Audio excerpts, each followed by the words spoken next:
You don't know the issues that I just had trying to get this video set up today. It's just one of those days. The equipment isn't agreeing with you. The mic wasn't working. The light wasn't working. One of these lights started flashing like we were in the club, like oost, oost, oost. I was like, okay, I think we're good to go now. So we've all been there. You've got that amazing photo that you took. You can't wait to post it on social media. You thought of the funniest, perfect caption. You're like, this is gonna get 20,000 likes, and you post it, and okay, so maybe people are getting home from work or something, like people are busy, there's lots of stuff going on in the news, so you wait a little bit longer. But I'm looking for that womp, that wah wah sound effect. If I can't find it, I'm just gonna do it myself. Wah, wah, wah. So if you're having a problem with your photos getting attention on Instagram, this is going to be the video for you. As a content creator and a photographer myself, I've got a couple really good tips that you can try to get your post noticed. This is especially important for smaller accounts that are trying to grow, because if you're not a celebrity or a famous influencer, you need to do whatever you can do to actually get your post noticed, because if people don't see your post, how can they like it? Now you guys can check out my Instagram, it's at St.Jon. It took me a while to get to the 125,000 or something followers that's on there, and I learned a couple things along the way, also checking out some other influencers and some of the issues that they've had. So hopefully this video will have some tips for you. I'm actually in the process of deleting followers. I think I just deleted 4,000 followers because these were ghost followers, but that is a conversation for another day. I'll definitely make a video about that. But without further ado, let's get to today's topic. So one of the main reasons that your posts aren't getting noticed is because your post doesn't really jump off the timeline. People need to actually stop on your photo. The average person is scrolling through Instagram at 8 posts per second. Think about that. I'm gonna try it. Hold on. 1,000.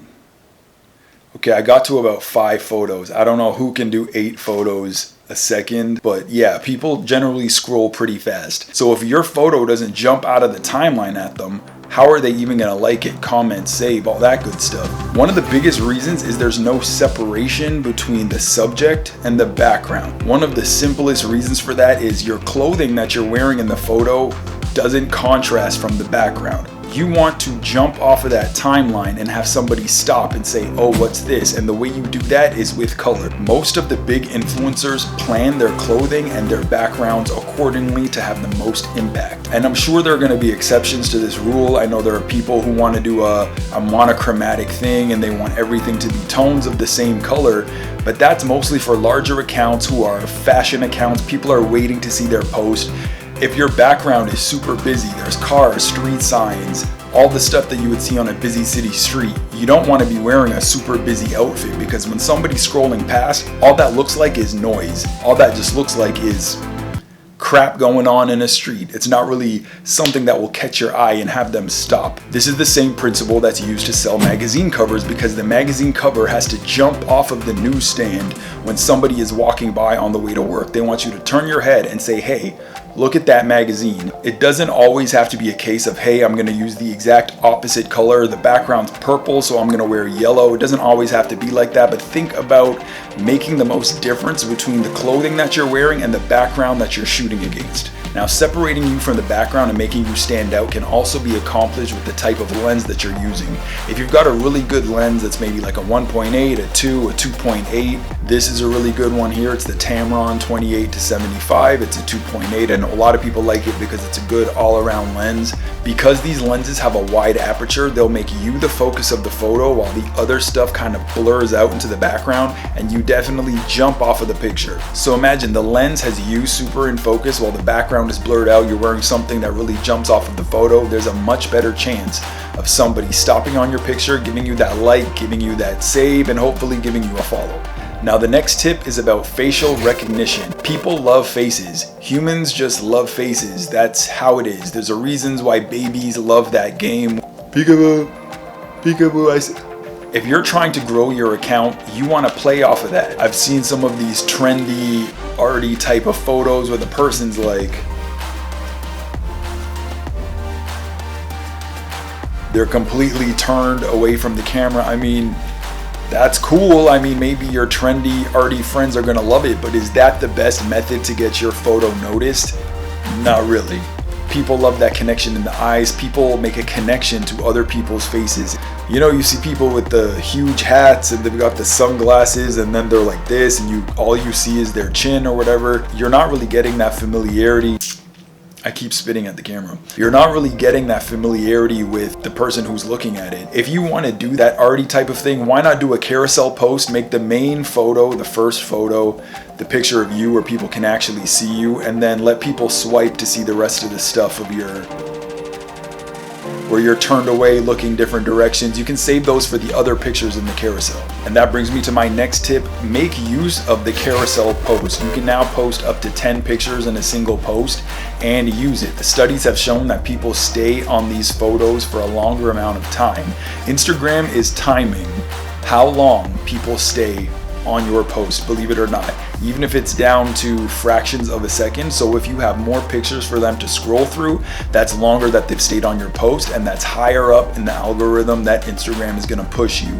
So take multiple photos. You don't need to be wildly crazy about every single one, but post a couple different ones, a couple different poses. There's also another really cool reason for this. If somebody swipes past your photo, let's say they didn't like it, you have a carousel post up. The next time they might see the third one, the second one, the fourth one. So maybe they didn't like the first one, but the second time they go past your post, Instagram's gonna show them the third picture or the second picture, and they might like that one better, and that might be the photo that makes them like, comment, or save your post. So definitely take advantage of it. It's there and it's free. Moving on to the next tip. This is kind of a weird one, but please stay with me. If you are trying to become an influencer, you're trying to grow your presence as a brand, unless you're a specialty account and you're posting things like dogs or food or something, stop making other people the focus of your pictures. You need to be the star of your page. I repeat, unless you are a dog shelter type of thing and you want to show these dogs that need saving, you're a food account and you're showing food, people came to see you. Stop making other things and other people the star of your page. This doesn't really help you grow the connection between people that are scrolling. Even if somebody doesn't follow you, there's a strong likelihood that they may have seen you on the explore page, they may have seen you in the hashtags. You want to keep growing that connection with the person, and eventually you're going to convince them to follow you. So if you keep putting these random things as the subject, all of your friends, every single person that's on your school track team, Auntie Sophie, Uncle Dan, and all of these people just keep showing up, that's not really a reason for somebody to follow you. If you want to be a brand, if you want to be an influencer, we need people to get to know you, and we need people to have that connection with you. Familiarity was the word I was looking for. That whole time I was talking, I was just looking for the word familiarity. I couldn't get it out, but that's what I meant. You want to grow that familiarity with the audience. Got it. It's great to show off the people that you know once in a while, show off some things that you love, but you need to integrate it in a way where people are still getting that familiarity with you. Because if they're scrolling past, like I said, at 8 posts a second, they don't know who your Auntie Sophie is. So they're not really gonna stop, like, comment, save, or whatever.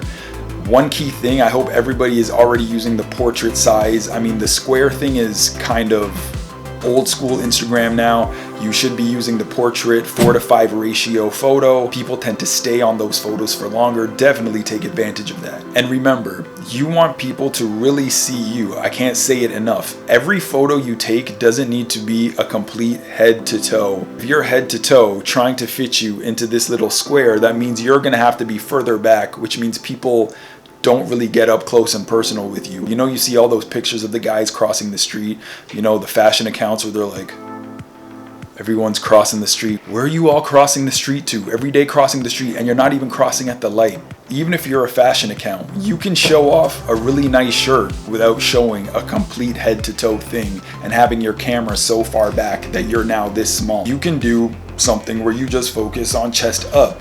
Make yourself jump out of the photo. Take up space. Make yourself jump off the photo when people are scrolling. If you are somewhere that's really awesome and you really want to highlight that too, this is again where you take advantage of that carousel feature. You put the pictures of you first and then let people scroll and discover more about where you are, who you were with, and what you were doing, and that will keep them on the post for longer, which moves you up in the algorithm. Now the last tip is super simple. It's a little technical trick. So word on the street is that Instagram's AI super intelligent technology actually scans the photo and can see how sharp, how in focus your photos are. A lot of us are using autofocus. A lot of us rattle off these pictures so quickly. Maybe our photos aren't as sharp as they could be. They might look sharp to the human eye. They might look sharp enough, but maybe the algorithm isn't recognizing your photo as being perfectly sharp, so we're going to help it out a little bit. When you're editing, whether you're editing in your own software, whether you're editing within Instagram itself, go into the sharpness and increase that sharpness maybe 10%. Not too much, because you'll look crazy.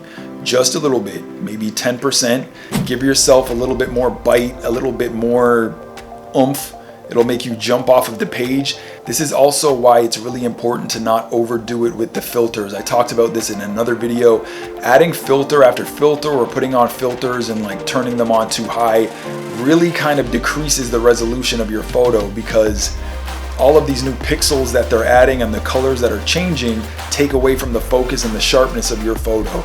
So be tasteful with your coloring and your filters or whatever, and just give your photo a little bit more sharpness and give it a little bit of that extra help. Thank you guys so much for watching today's video. I hope these tips and tricks really help you get your photos to jump off of that timeline, get people's attention, get that like, get that follow. I'm gonna be making more videos about Instagram because I'm new to YouTube, but I am an OG of Instagram. So I'll give you as many tips as I can, so hopefully you can grow your following too. Please take a second to like and subscribe to this channel. It'll really help my channel grow, and you can stay up to date on everything that I'm doing. If there's a specific thing about Instagram, social media, travel vlogging that you want to see, let me know in the comments, and hopefully I can get to that in a future video. And in the meantime, guys, please take care and stay safe, and I'll see you on the next one. Bye.